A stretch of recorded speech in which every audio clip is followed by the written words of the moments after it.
யோசிச்சு பாருங்க. எதுக்கு லோன் வாங்கணும்? எதுக்கு கடன் வாங்கணும்? எதுக்கு கிரெடிட் கார்டு வாங்கணும்?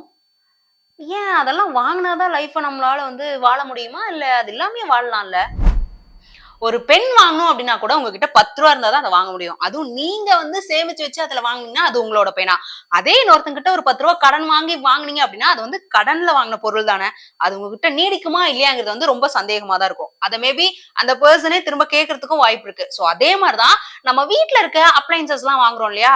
சோ பக்கத்து வீட்ல வாங்கிட்டாங்க. ஏதாவது ஒரு மிக்ஸி இல்ல கிரைண்டர் சம்திங்ஸ் இந்த கேட்ஜெட்ஸ் எல்லாத்தையும் நீங்க வச்சுக்கோங்க. நம்ம வீட்ல இருந்தா நமக்கு ஓகேவா இருக்குமே அப்படின்னு சொல்லிட்டு நீங்க யோசிப்பீங்க.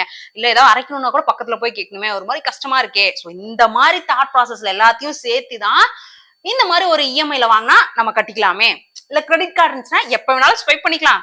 அடுத்தடுத்த மாசம் கட்டிக்கலாம் அப்படிங்கிற தாட்டுக்கு போவீங்க. சோ நெக்ஸ்ட் என்ன அப்படின்னா இந்த இஎம்ஐ இல்ல இந்த கிரெடிட்லாம் வச்சு ஒரு ஸ்டோரி சொல்றோம். சரியா? கொஞ்சம் நல்லா தான் இருக்கும் கேட்டு பாருங்க.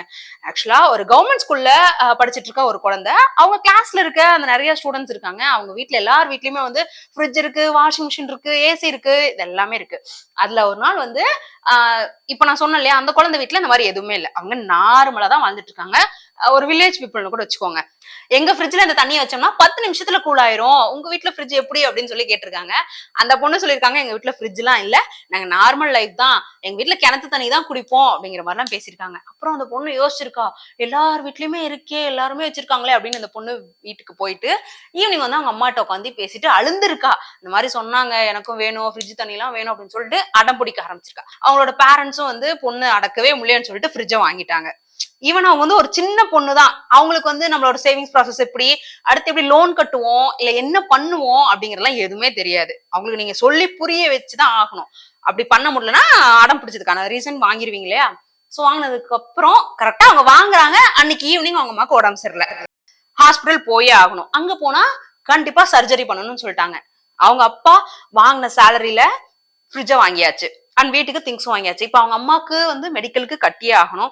மெடிக்கல் பில் பே பண்ணணும், சர்ஜரிக்கான பேமெண்ட் கொடுக்கணும். ஸோ இதுக்கு எல்லாத்துக்கும் அவர் என்ன பண்ணுவாரு? லோன் வாங்கி தான் ஆகணும். அப்படி இல்லைன்னா ஃப்ரெண்ட்ஸ் ஆஃப் சர்க்கிள், அப்படி இல்லைன்னா கிரெடிட் கார்டு. அப்பதான் வந்து இந்த உழுவுறாங்க இந்த கிரெடிட் கார்டுங்கிற மெயின். ஏன்னா பணம் தேவை, சர்ஜரி பண்ணியே ஆகணும், வேற வழியே இல்லை இல்லையா? சோ இந்த கடன் பட்டு கிட்டத்தட்ட 3 மாசம் வந்து அவர் நிறைய கடன் பட்டுட்டாரு. 3 கிரெடிட் கார்டுமே வாங்கிட்டாரு. சோ 3 மாசத்துக்கு அப்புறம் அவங்க அதெல்லாம் முடிச்சுட்டு வீட்டுக்கு வரப்போ ஃப்ரிட்ஜ் வாங்கினாங்க இல்லையா, அந்த ஃப்ரிட்ஜுக்கு அவரு முழு பேமெண்ட்டும் கட்டல. அந்த மாசோட பேமெண்ட் மட்டும் தான் அவர் கட்டியிருக்காரு. ஆக்சுவலா அவரோட சேலரி முழுசும் கொடுத்துட்டு வந்துட்டாரு. நெக்ஸ்ட் இன்னும் மீதி பேமெண்ட் வேணும்னு 3 மாசத்துக்கு அப்புறம் அந்த ஃப்ரிட்ஜ் வாங்கினாங்க இல்லையா, அவங்களும் வந்து நிக்கிறாங்க. இன்னும் லோன் கட்டல, எப்ப கட்ட போறீங்க, இல்லைன்னா ஃப்ரிட்ஜ் கொடுங்கன்னு அவங்க நிக்கிறாங்க. இந்த பொண்ணு அழுகுது, இல்ல எனக்கு ஃப்ரிட்ஜ் எல்லாம் கொடுக்க மாட்டேன்னு. அவங்க அம்மா படுத்திருக்காங்க. ஆக்சுவலா இது வந்து ஒரு மிடில் கிளாஸ் லைஃப், ஒரு நார்மல் பீப்புளோட லைஃப். இப்ப அவங்க அப்பா அந்த இடத்துல என்ன யோசிப்பாரு? இந்த கடனை கட்டுறதுக்கு இன்னொருத்தங்கிட்ட கடன் வாங்கலாம் அப்படின்னு தானே யோசிப்பாரு.